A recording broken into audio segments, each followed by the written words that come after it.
كلما زادت قوتك نقص التجاؤك للآخرين.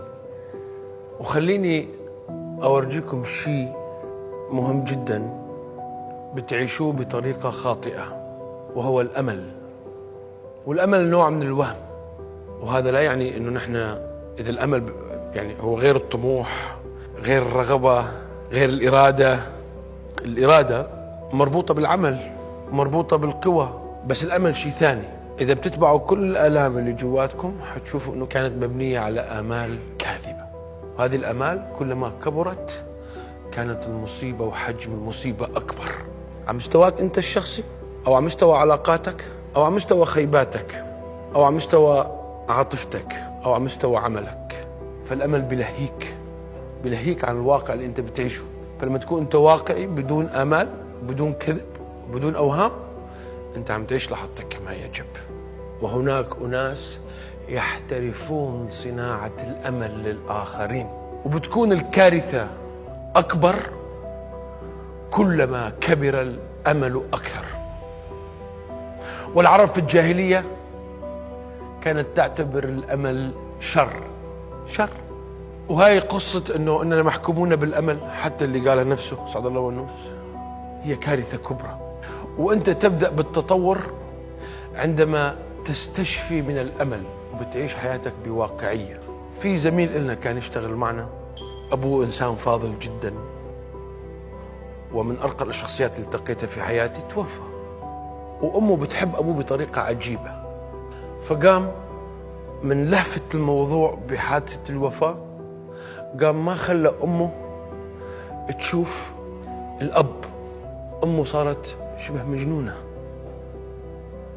لأنها ما زالت تعيش أمل حياة هذا الرجل. ومن أخلاق الإنسان أنه عندما يموت لك ميت لازم تشوفه هو ميت لكي ينتهي الأمل منه.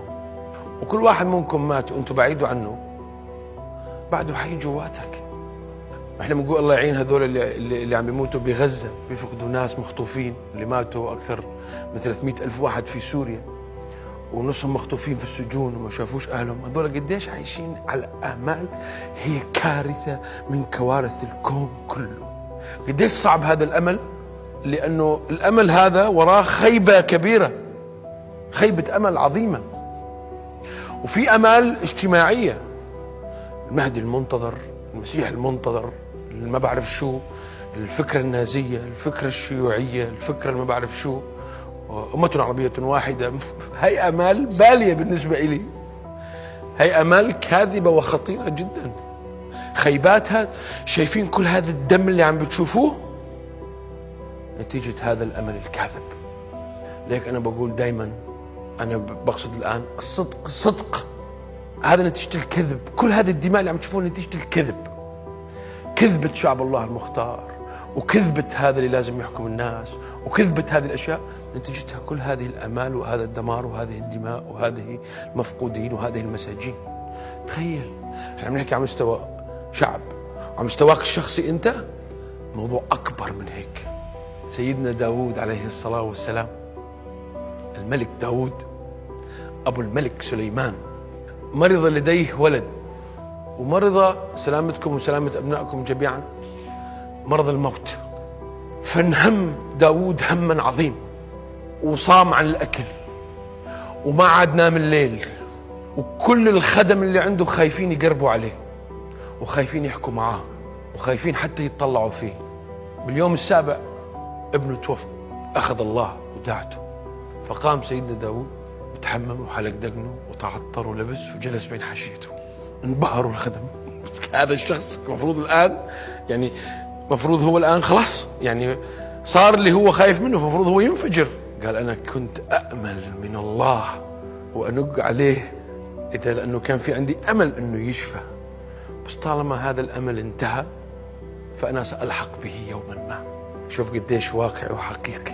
وعكس الأمل أنا بقول لك عيش الأشياء بلحظاتها وحقيقتها من دون أمل، عيش الأشياء بدون انتظار.